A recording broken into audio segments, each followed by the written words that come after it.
Hey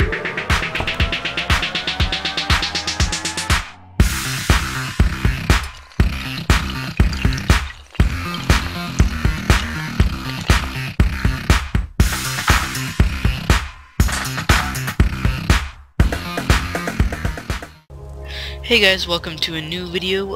This is a Path of Exile tutorial and basics. Today we're just going to be telling you the basics of this game. First of all, it is a third-person action RPG, and it is made by Grind Gear Games. Forgive me if I said that wrong. I think it's Grinding Gear Games or something like that. And they are based in New Zealand, one of the few developers based in New Zealand. And this game is currently in open beta. It opened open beta January 23rd of this year. And that is basically it. Some of the things in-game, like some of the towns are actually based off of some of the things in New Zealand. Obviously near where they are based, the developers. So I give this game a 4 out of 5. For some minor bugs that are obviously going to be fixed in the beta once the beta is over. But I'll just get into some of the things that maybe some people may mess up on if they are actually in the game and they are new to RPGs and they don't quite know what's going on. So first of all, most RPGs have macros, because you can use as many macros, you can change your macros, use macros for basically everything. Now, macros, if people don't know, is it binds a specific action to that key. So say if I want to open my inventory, I have it bind to I, the default one. So if I click I, it opens my inventory, and it shows all my stuff in my inventory and all whatnot. And I can hit it again to close it. The way you change this is if you want to go to the options panel, go to keys. It's actually called keys in here. You can reset them to keys to default if you mess them up and if you like the original key defaults. But these are the flasks. These are based, like the default ones are 1, 2, 3, 4, and 5. This is how you heal yourself, and if you have like fire resistance, or you can use your mana flasks, so that it's taken up by 1, 2, 3, 4, and 5. And then you can bind skills to QWERTY, which standard US keyboards is QWERTY keyboard. That is used for right down here. As you can see, I only have one bound because I have it bound on other places, but you can bind them on these 5 or 6 keys. Yeah, 5. Then if you want to attack in place, which means, like, say I'm a ranger, that means that I'm going to be doing a lot of clicking, or you can also hold down to attack, but I usually just click and like right click and use my middle click and whatnot. That since this is a click to move game, you'll come across where you're trying to shoot at a person, but you miss them, and you end up moving right next to them, and then they can attack you. Now, what you would do on this situation, you'd hold shift, and then you'd click, but you can't shoot, because you are in a town right now. But, that is very useful. Next thing we're gonna go on is X, weapon swap. If you have a second weapon set in your inventory, then you can do that. Since I'm a ranger, I have a quiver equipped, so you can't really use that as a weapon. Next thing with the macros is the detonate mines. I haven't come across using this. Apparently there's mines. I haven't come across using this. Highlight items in objects. This is really useful if you can't, if you are playing it maybe not very high resolution, or you just don't have very good eyesight. If you just press Alt, it will show you all of the items around you labeled, and it will also show the gems they can have in them. Next thing, toggle highlighting. This is if you want to have, say, the highlighting items on all the time, you can just hit Z.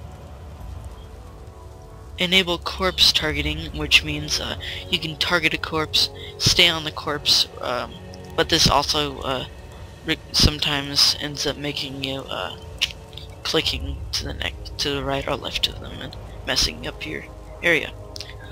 To chat in this game, you just hit enter. It's pretty general.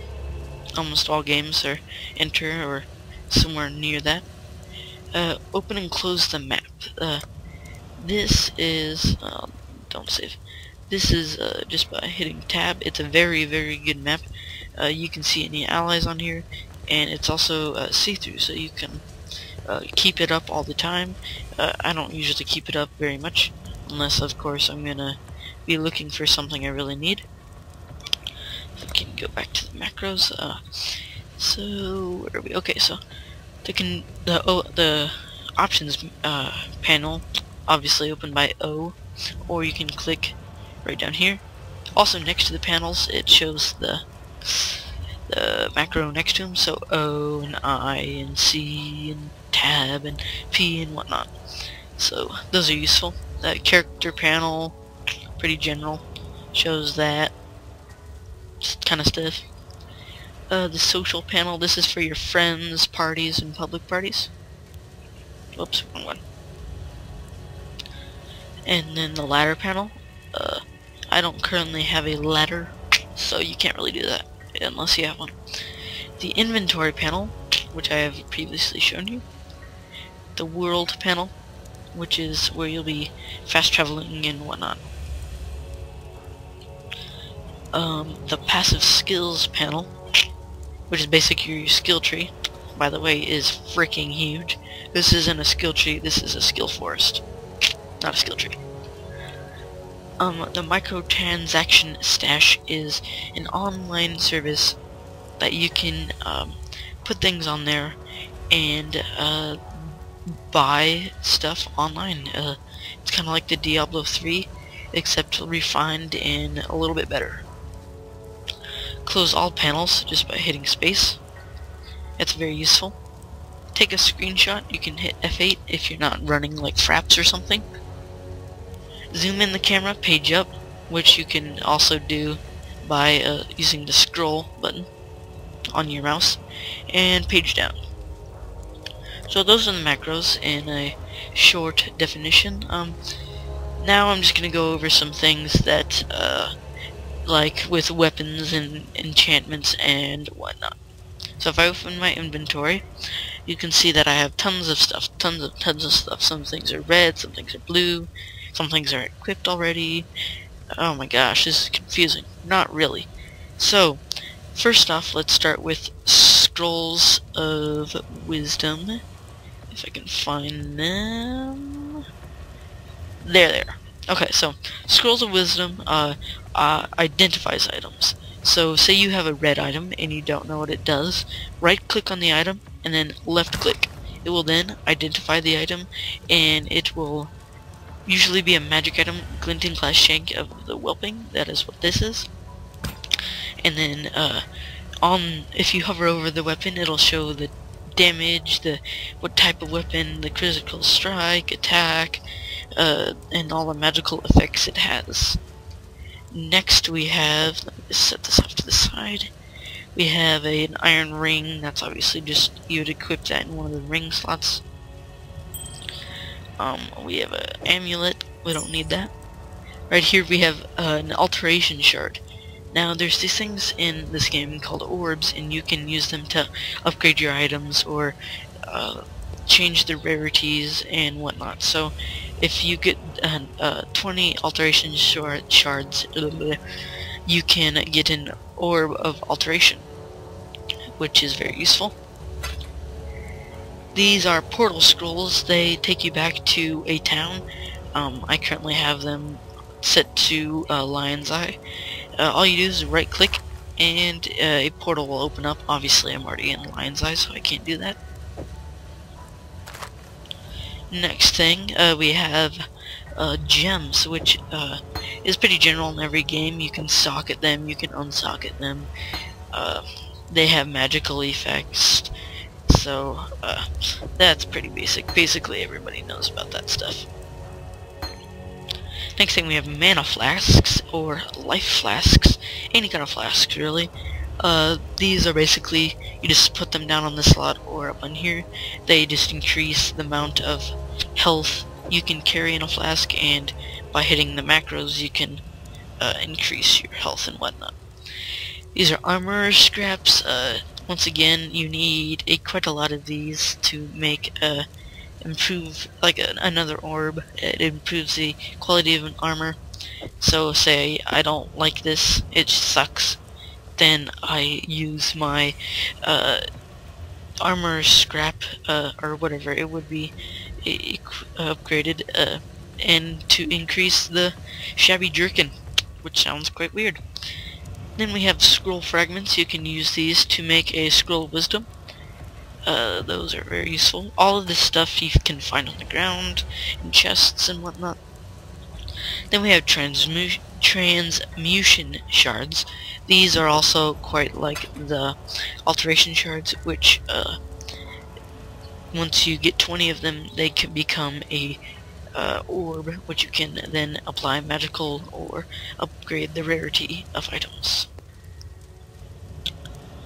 So that is basically it for inventory stuff. If there's anything else, like this is obviously your health, it also shows you your shield. As a ranger I don't have a shield, so obviously that's going to be lower. Over here we have our mana. That's general for all classes, I believe. And then if we have anything up here, I can explain the passive skills. Basically, you start out on one of these, since maybe you are a... can find one. Say you are... you... whatever this is, you'll start like right over here or something. Basically, there's just a huge tree that you can go through and just basically customize, and all of them have usually about the same thing, like dexterity 10, dexterity 10. Over here we have more dexterity. Once you come up here you get more intelligence, some more dexterity, shield defense. This is pretty general. You can also zoom in using the scroller right up here, and also once you level up you get skill points. Each level you get one, and then you can click on one of these circles and you will upgrade your skills and upgrade your stats. So if you guys need any other explanation, just put it down in the description, or not the description, excuse me, the comments, and I will try to get to it. If you guys have enjoyed the video, like, favorite, and subscribe. Go check out some of our other videos. We just hit 1,000 views, which is pretty awesome. Also, check out my new iPod giveaway. We're giving away an iPod. We're giving away 4,000 Microsoft points. So, lots of giveaways. Those will be 100 subscribers. So, if you guys have enjoyed it, once again, like, favorite, subscribe, and I'll see you later.